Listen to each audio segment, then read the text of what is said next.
Welcome back, everybody. My name is Tom Olsen. The name of the show is 11 Lawyers Radio Show every Sunday at noon right here on News Talk WDBO. My guest today is attorney Tom Callan. He is with the Eminent Domain Law Firm. We've been talking about eminent domain, the government taking of homes and businesses and commercial property, and we've been a little bit focusing on the Wekiva River Parkway project. And just before we went into the break, we just got up to what it might be like for a jury trial. That you've got a client, a homeowner, a property owner, and you can't agree with the government as to the value of the property, the value of the business. Now you're in a jury trial. And remind me again how many jury trials you've done over the years. Oh, I've done close to 30, more than 20, and I think it's about 27, 28, that range. And at what point in time, how much of a difference does there have to be before it's worthwhile pursuing a jury trial? I mean, if a $10,000 difference, $50,000, $100,000 difference for it's worthwhile going to a jury trial? Well, it depends upon the parties, how risk adverse they are and how much risk they're willing to take. I've had clients who should have gone to trial, wanted to settle because they didn't want to go through that trial, and other clients who probably should have settled but wanted their day in court. So it just depends upon the client, what exactly they feel the fairness question is in that case for them. And so then a jury, you've told me, is a jury of 12 people. And what you told me, which I never knew, was that in an eminent domain case, that often the jurors have the ability to ask questions of, I guess, the witnesses and the parties. Yeah, that after the witness will testify, that the current law allows the jurors to ask questions of the witness. And they submit the questions to the judge, and then the judge meets with the attorneys to go over the questions. And then if it's an appropriate question, they ask the witness that question. Hey, I know in criminal defense cases, if you will not have your client testify. But as a property owner, is your property owner usually part of the testimony in a trial? And what would your property owner be saying? Well, many times they are. And a lot of times I have the landowner testify because I think the jurors want to hear from the landowner what's happened with their property they're taking. A landowner, in addition, is allowed to testify as to the value of the claim they want. And many times they're free from any restrictions an appraiser has. And I've had good success with landowner testifying. There are risks involved with that.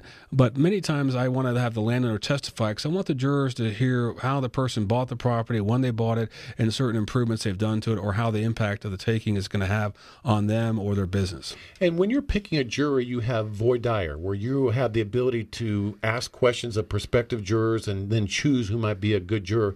What kind of voir dire questions would you ask a juror to make a determination whether they're right for you? Well, you're practicing for over 25 years. My voir dire file now has 45 pages full of questions, and of course you can't go through all of that. But I typically want to know of what kind of property they own, what's been their experience with government agencies, and whether or not they've ever had something in their life they felt was unfair, and how they responded to that. And if they ever were just a victim of some kind of unfortunate event that had nothing to do with any actions of them. Can you tell me of any memorable trials out there that you've had that you might want to share with our listeners today? Well, I had a fun trial many years ago. It was down in West Palm Beach. It represented a landowner who was out of Lake County, and the jury was out, and they saw our case. And the appraiser for the government, one of his sales he would use at trial on direct examination on cross, I pointed out to him that sale had resold for about double the value. And then I went through the chart in front of the jury and indicated that once you made that adjustment, he would be at higher number than we were at. And at that case, it turned out pretty good. The jury came back after 45 minutes at my client's number, and that was a $9.4 million verdict and change, and the government's at $5.6 million. Awesome. Hey, just out of curiosity, we know that at the trial, the government's going to present their appraisal. You're going to present your appraisal. Does that often work out that the juries are just kind of splitting the baby and they find somewhere in the middle and everybody's happy? That happens with some folks, yes, but we've been successful. You can't guarantee a result to any client on jury. Of course, you can't do that. But we've had our share of verdicts where the jurors came into our full number. One verdict, they actually asked the judge if they could give us more money, and that was in Seminole County. But mostly, I caution against going to trial to see if you can work a good settlement. But if you have to go to win, and we go to win. So if the jury says to the judge, "Hey, can we give Tom's client more money?" what would the judge's response be to that? Well, a judge typically looked at us as, "Not good for you, government." And then she said, "Of course not. They have to limit within the bounds of the testimony, the high point being the landowner's amount and the low point being the government's amount." So they wanted to give the landowner actually more than what the landowner's appraisal said. Yes. Just okay. I'd like to know why, but we're out of time, Tom. We might be able to do that. Hey, next time, folks, my guest today has been attorney Tom Callan with the Eminent Domain Law Firm, and you want to get hold of Tom next week, probably the easiest way to do that is through our website, 11lawyers.com. You'll see contributing lawyers. You'll find Tom's name on there, and you will find information to call him, contact him by email next week.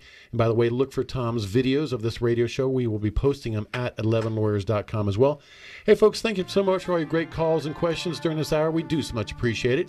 If I may, a suggestion for you, especially today, go outdoors and take pleasure in the beauty of nature. And as always, enjoy your friends and family. My name is Tom Olsen. The name of the show is 11 Lawyers Radio Show. You're listening to News Talk WDBO.